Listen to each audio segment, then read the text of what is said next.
کہ اللہ تبارک و تعالیٰ فرماتے ہیں کہ دیکھو میرے بہن بھائیوں، میرے عزیزوں، میرے بچوں بچیوں، دنیا آئیڈیل ہوم نہیں، دنیا آئیڈیل لائف نہیں، یہ پیپر ہو رہا ہے سب کا، کسی نہ کسی شکل میں ہم سب اللہ کو امتحان دے رہے ہیں، اور پھر ایک دن یہ پیپر چھن جائے گا۔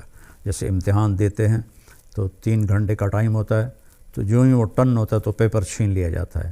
ہماری ٹن ہے موت، موت کے ساتھ ہی ہم سے یہ زندگی کا پیپر چھین لیا جائے گا۔ جو اس پہ لکھا ہے وہ اللہ کہے گا اقرأ کتابک کفیٰ بنفسک اليوم علیک حسیبا، میرا بندہ یہ پڑھ لے پیپر اپنا، یہ سب کچھ تیرا اپنا کیا ہوا ہے، اور تیرا اللہ حساب کرنا بہت جانتا ہے۔ کچھ خوش قسمت ہوں گے جن کے پیپر اچھے ہوں گے، وہ جنت میں جائیں گے، کچھ بدقسمت ہوں گے جن کے پیپر برے ہوں گے، وہ جہنم میں جائیں گے۔ لوگ کہتے ہیں اپنی مرضی کی زندگی گزارو اور مزے کرو، اللہ کی قسم اپنی مرضی کی یہاں کوئی بھی زندگی نہیں گزار سکتا، چاہے وہ سلیمان علیہ السلام کی حکومت کا مالک ہو، قارون کے خزانے ہوں۔ یہ دنیا کا ڈیزائن ہی ایسا ہے کہ اپنی مرضی ٹوٹتی رہے گی، ٹوٹتی رہے گی، ٹوٹتی رہے گی، یزید بن عبد الملک 3 بر اعظم پہ حکمران تھا۔ عبد الملک کا بیٹا، اس کے بعد ولید آیا، اور اس کے بعد سلیمان آیا، پھر حضرت عمر بن عبدالعزیز رضی اللہ عنہ آئے، پھر عبد الملک کا بیٹا یزید آیا۔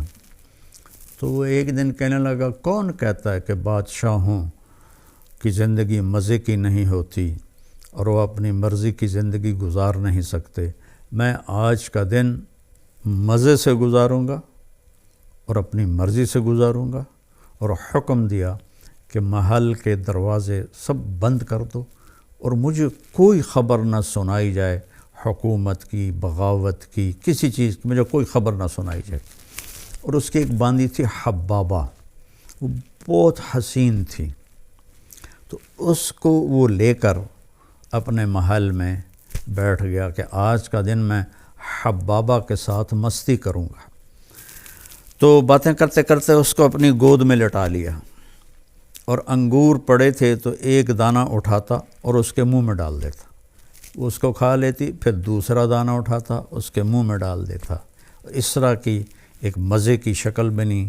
پھر ایک دانہ اٹھا کر اس کے منہ میں ڈالا تو اس کے حلق کے اندر جا کے پھنس گیا، تو اس کا کھانسی، سانس کھڑا، وہ دانہ نہیں نکلا، اور یہاں تک کہ وہ اس کے سامنے تڑپ تڑپ کے مر گئی، اور اس کا مرضی سے گزارنے والا دن سب سے زیادہ اس کے لیے خوفناک دن بن گیا۔ اتنا غمگین ہوا، 3 دن تک اس نے اسے دفن نہیں کرنے دیا، اس کی لاش سامنے رکھ کے بیٹھا رہا۔ تیسرے دن اس میں بدبو پڑنے لگی اور جسم گلنے لگا، تو پھر زبردستی اس کے رشتہ داروں نے، اس کے بھائی ہشام نے اسے چھین کر اس کو دفن کیا۔ تو مرضی کی زندگی یہاں نہیں، آگے ہے۔ میاں بیوی سارے تختوں پر، تو دروازے پر دستک ہوگی، اور ایک فرشتہ، نوکر دروازہ کھولے گا تو ایک فرشتہ کھڑا ہوگا تھال لے کر، اور تھال کے اوپر ایسے کپڑا ہوگا، وہ کہے گا اپنے مالک سے اجازت دو، مجھے اللہ نے بھیجا ہے۔ تو اللہ کی طرف سے آیا ہوا بھی جنتی سے اجازت لے کے اندر داخل ہوگا۔ یہ عزت و جلال و کمال کی بات۔ یہاں تو آج بادشاہ ہوتا ہے، کل پھانسی چڑھ جاتا ہے۔ تاریخ پڑھو کیا حال ہوا لوگوں کا۔ وہ اجازت دے گا تو آ کر اس کے سامنے ایسے تھال پہ رکھے گا، کہا جی یہ اللہ نے آپ کے لیے تحفہ بھیجا ہے۔ تو جب وہ ایسے اس سے کپڑا اٹھائیں گے تو کہیں گے او بھائی یہ تو ابھی کھایا ہے، یہ تو میری جنت کا پھل ہے، یہ تو میں نے ابھی کھایا ہے۔ تو وہ فرشتہ کہے گا کہ اللہ تعالیٰ فرما رہے ہیں کہ ذرا ایک ٹکڑا اس میں سے لے کر آپ چکھیں۔ تو بیگم صاحب بھی بیٹھی ہیں، میاں صاحب بھی بیٹھے ہیں، تو وہ اس کو کاٹنے کی تو ضرورت نہیں پڑے گی، وہ ہاتھ لگائیں گے، وہ کٹ کے ہاتھ میں آ جائے گا، اس کو منہ میں ڈالیں گے۔ بیگم نے بھی ڈالا، خامن نے بھی ڈالا۔ تو اگر میرے نبی نے فرمایا اس کی جنت میں، یہ آگے میں مثال کے طور پر عرض کر رہا ہوں، اگر اس کی جنت میں 10 کروڑ قسم کے پھل ہیں، ویسے تو کروڑوں شروڑوں کی وہاں کوئی گنتی نہیں ہے، لامحدود ہے، مثال دے رہا ہوں، اگر اس کی جنت میں 10 کروڑ قسم کے پھل ہیں، ہر پھل کا ذائقہ مزہ الگ ہے۔ ہم ابھی افطاری میں چاٹ بنے گی، ہر گھر میں بنے گی، تو جب وہ 4 5 6 چیزیں ملتی ہیں تو وہ ذائقہ ہی کچھ اور ہو جاتا ہے، مکس ہو جاتا ہے۔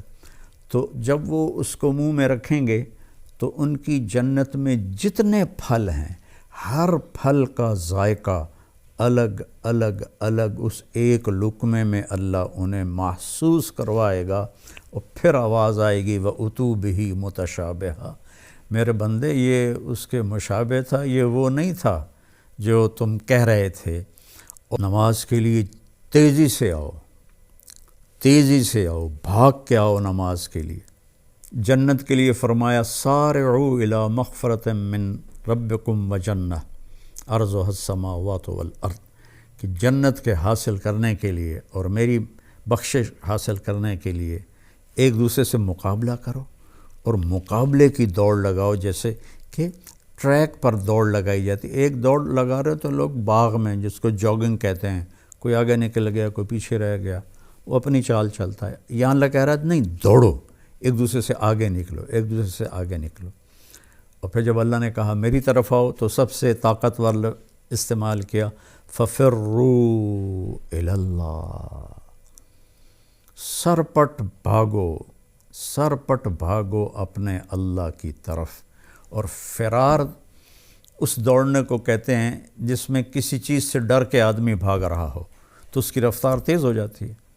تو اللہ تعالیٰ کہتا ہے میرے سوا ہر چیز تمہارے لیے مصیبت ہی ہے، ان سب سے جان چھڑا کے بھاگو اللہ کی طرف۔